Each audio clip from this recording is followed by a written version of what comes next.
Thank you for staying with us. When I was growing up, music, you have to see the musicians play. You have to hear the drums and everything all the time, including production and everything. But today, you hear a one-man band. It's technology. And he's playing all the equipment. Everything. And you know, that's not just one. It's just one of the several ways that technology has altered our lives, if I can use the term. You can have a whole library on your phone. Yeah. A whole library on your phone, on your tab, on your computer.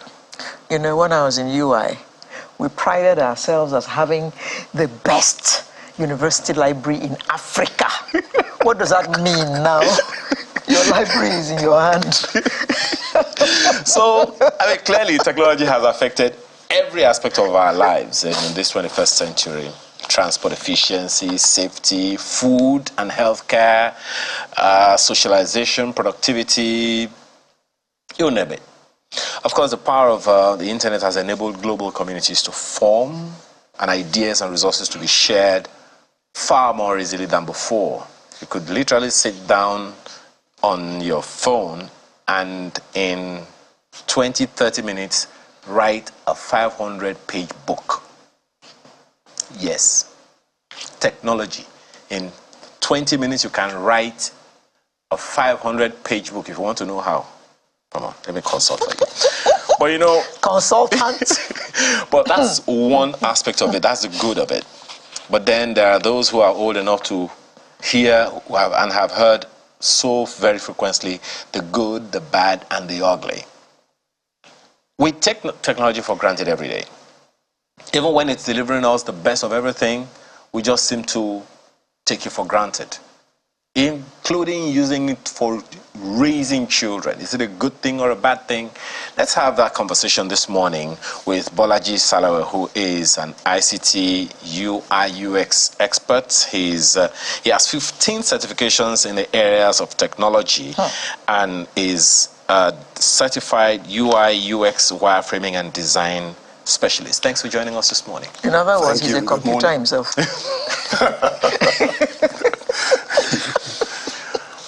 So, thank you for joining us, B. Thank you. Technology is a good thing, but then too much of everything we hear has its negative side. negatives or cautious sides, if I can use the term. Absolutely. In what ways do you think we are taking technology for granted to our own detriment that we may not even be aware of? Well, the very first thing that I would avert to would be the fact that personalization has been taken out of everything. You know, you're within a household, your mom is in one room, your dad is in another. Or even in the same living room. Or even in the same living room. Instead of actually and all directly of you are talking to each other, you text each other, you send little pockets of messages here and there. And the personalization has been actually eliminated. Social life is absolutely. You have friends, you may not see them for a week, and you guys communicate at the speed of light. This part of, or this aspect of technology has been battled for so long, but unfortunately, we still have the addiction part of it, where, and I'm sure if I say this, a lot of people are going to come after you. No, not come after me. They're going to see eye to eye with me on it. And it resonates with so many people's thoughts and the way they think. You have technology in your hands. You want to do this, it's technology you send to do it. You want to do that, it's technology. Then at your off times, you play a game on your phone, tablet, computer, and you find yourself leaving the more important things and wasting all that time on games, on things that are very trivial and non-important. My grandfather used to tell me, spend more time on more important things and less time on less important things. As simple as that little adage is, a lot of people, they batch it up. They can't really hold that as a principle. And things just carrying down the slope. We've seen people lose their home because they get addicted to things on the technology side, like the game I just mentioned, or other things, betting, porn, you know, just basically a lot, because these things are readily available to you, and there's no checkpoint. Nobody's checking you on them. So it's a good thing and a bad. Absolutely. It could be also a bad thing. Yes. Depending on how you deploy it. That's right. The use and the relating to it makes it either good or bad. You know, the question, one of the questions that naturally comes to mind is, clearly, there is no removing technology from our lives anymore. No, definitely. We can't get away from that. Good. That fact established, it fast tracks your life. That's but right. at the same time, from what you have said now, it slows down certain other, rather kills certain other aspects of our lives. The social life that you just mentioned, for instance. That's right. What are the caution signs that we have been ignoring in that regard? We know it's our reality, but sometimes, just as you said, it's difficult now to wean ourselves off of the addiction. Well, addiction, for what it is, it's that not being able to, do things the way you're supposed to do it. It's actually taking over, your decision making, your choices, and, other things like that you use in framing your life. To go back to your question, I personally think what could be done and what we are missing is that aspect of focusing on the right things and leaving the wrong things. When I say that, there are actually ways you can go about trying to relieve yourself of this addiction. Create a time within a day to reflect. Put that thing down. Because as you use technology, it beckons to you to use it more. I think I hit a string there. So it keeps asking you for more and more and more. And then going back to UI and UX. Now, the what UI means is just user interface. And don't mix that up with user experience, which the UI stands for. UX, sorry, stands for.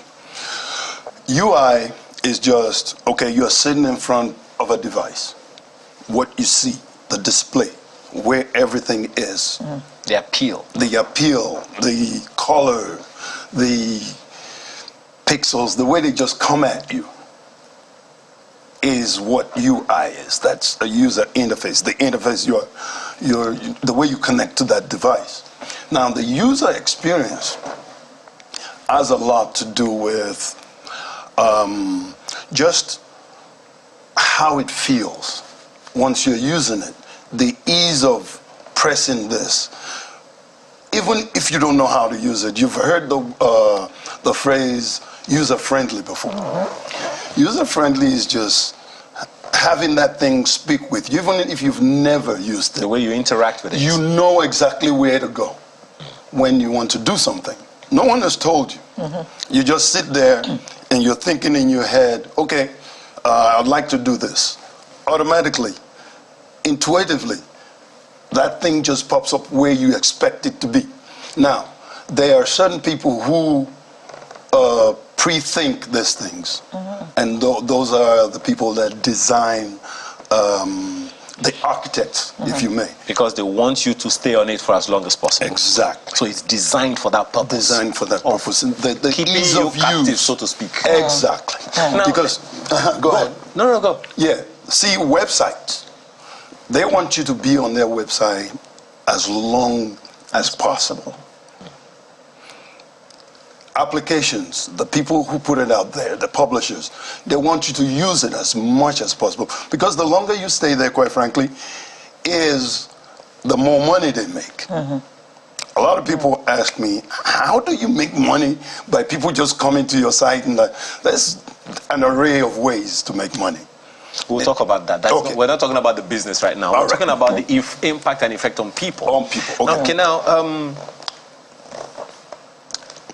please tell us the impact and vulnerability of users of technology in our lifestyles to mental health. I ask that because sometimes I just go on Twitter and I'm wondering, I read certain threads and I'm wondering, how could people think like this? People who normally wouldn't be able to stand in front of Alero here, for instance, would say all kinds of balderdash to her on social media simply because it's impersonal. That's right.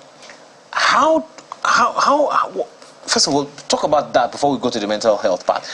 What kind of restrictions? Because there is what they call cyberbullying now, and it is an offense all over the world already. And all of this is because people see the technology as a place where you can do anything you say, say anything you want, and all of that, and you may or may not be caught or apprehended for it. How significant of a challenge do you think that is in our community? We'll come to the mental health part. Okay, the significant part of that I see is internet really has no regulations. You know, you can't regulate it. If there was a time in the United States they were wondering how could we tax businesses on the internet, they couldn't find a way. How do you find a way to tax someone that I'm over here in Nigeria and I'm selling to somebody in the United States or in England, India, anywhere? Who is going to collect the taxes? Is it where I reside or who I'm selling to? Yeah. Where does that come? Could it be indirect? Because, I mean, if the goods, for instance, if the goods will be shipped abroad, there will be some taxes. There's some taxes paid along the line. Yes, that is true. Well, think about it. That right there is already designed somewhat. The taxes on those already designed. Yeah. What they're really looking at is your income. Income tax. Yeah. Tax on what you're doing. So they went to the books with the smartest people in the industry. They went, I think they deliberated for like 6 months. They came back and said, let it go. Okay. What would the life of a child born in the last, let's say, 5-10 years? That's right. Be like when they become adults? Because at 24 months, you give them a computer, you give them a phone, a tablet, they are able to navigate. Hence. They can't talk yet, but they are able to operate these. I don't want to use the French that is in my head to use now. We don't understand French. No, exactly. So what would the life of such a child, my granddaughter, before she was 2 years, you'd give her a phone. Click, click, click, click, click. She has gone to YouTube. Perhaps she's gone to her cartoons, and she's sitting down happily, giggling away, watching her cartoons. She can't even say mommy yet, but she can operate these things. What kind of adult would that person grow up to be? And what kind of lifestyle do you envisage that kind of person is going to have? Unregulated. Wow. Unregulated. Unregulated is a very good word for that. See, sometimes when you're trying to foresee something or kind of calculate what the outcome would be, you're grossly underestimating a lot of things. With technology, let me tell you this first of all. I have a little boy in my neighborhood, right? He's going to be 2. It's not 2 yet. See? He would take his father's phone and go like this and go like this. The boy can navigate to a movie and play it. Not 2. How? Well, I would have to credit the the architects of the applications and the architects of the UI, because if you and I, having not touched this thing before, can get to places without anyone teaching you, because that's where they're going. If you know, it used to be a time where everything you did on the computer or on the phone was physically interacting with it. Now, voice. I wrote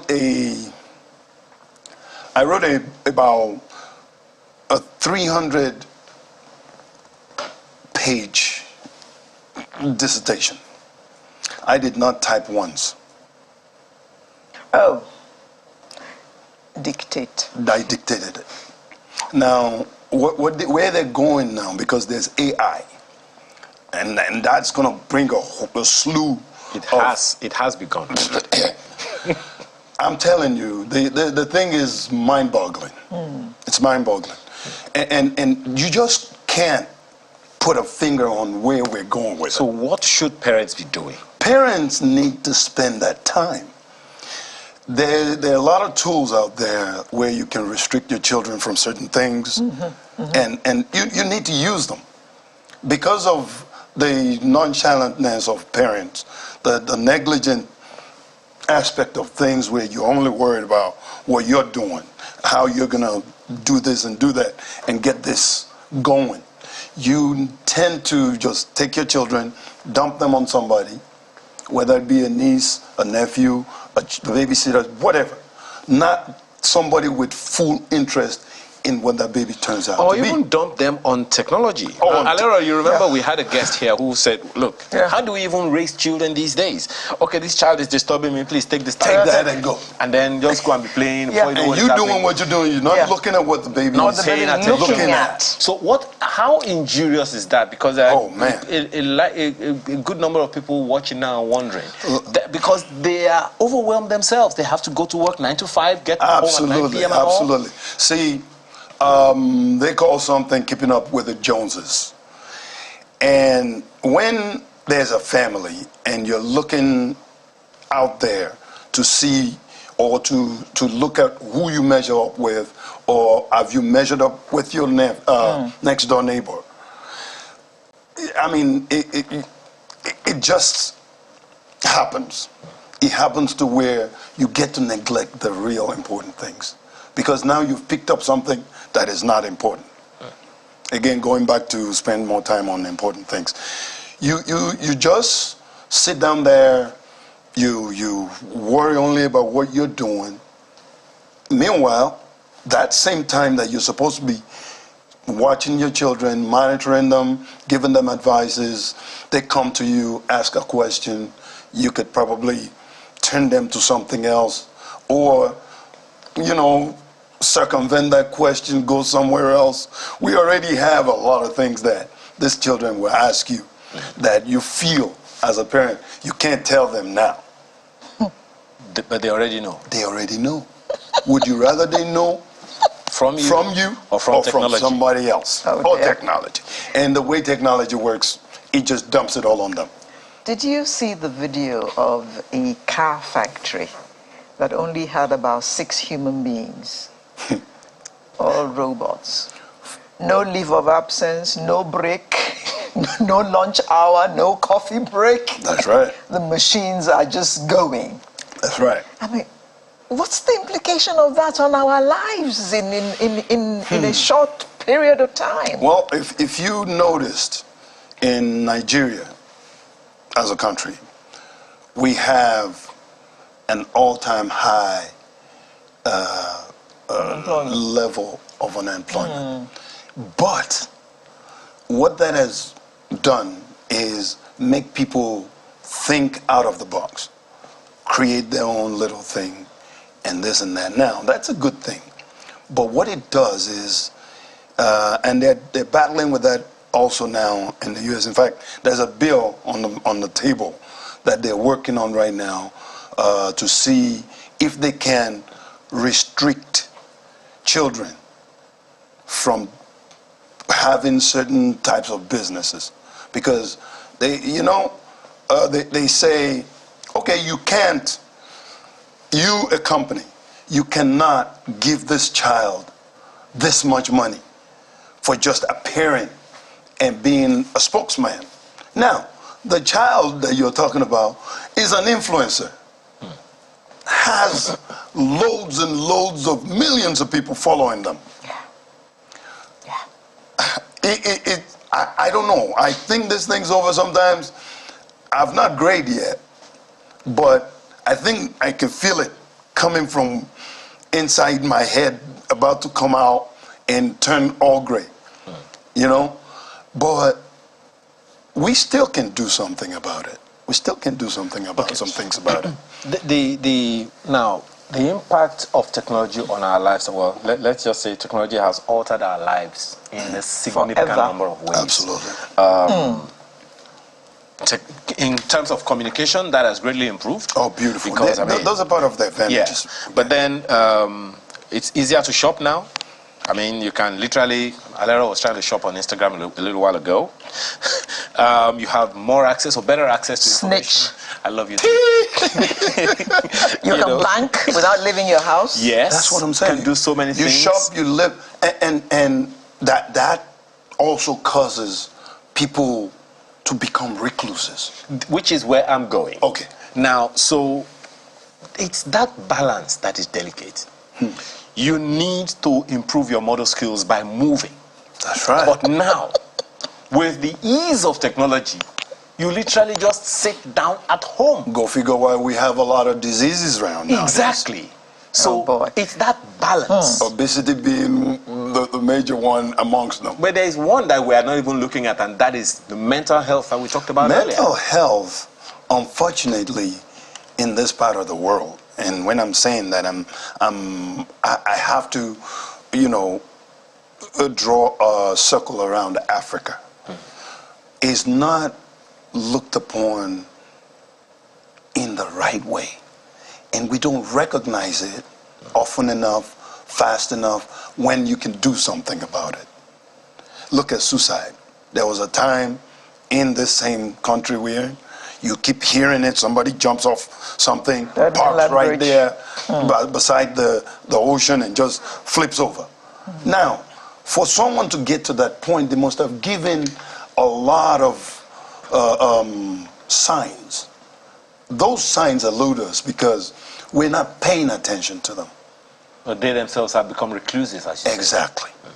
Because, and coupled with no checkpoints here in this, I've noticed that there's so many things that can happen in this country that it will never pass in other countries. It will never pass. I don't know why that's with us.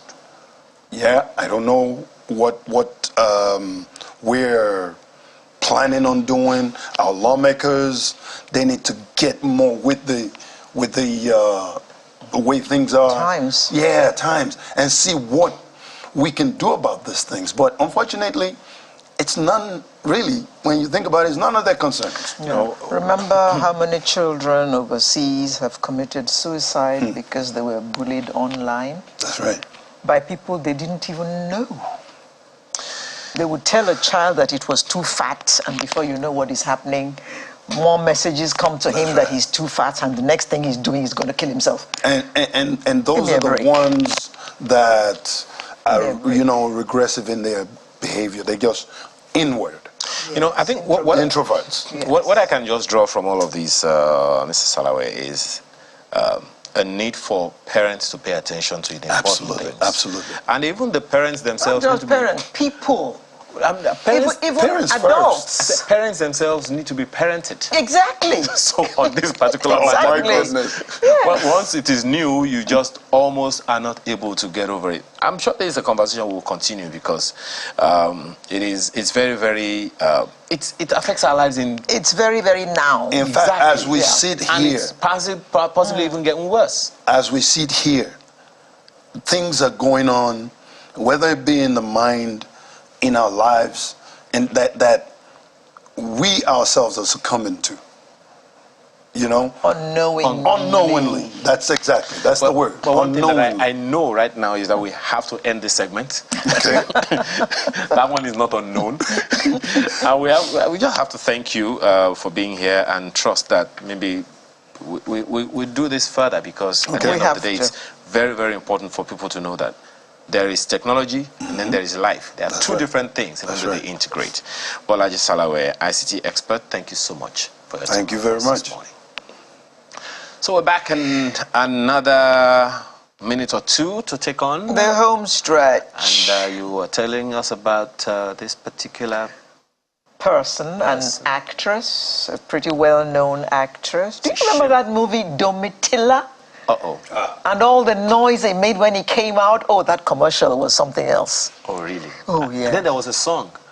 Don't go there. We'll be right back.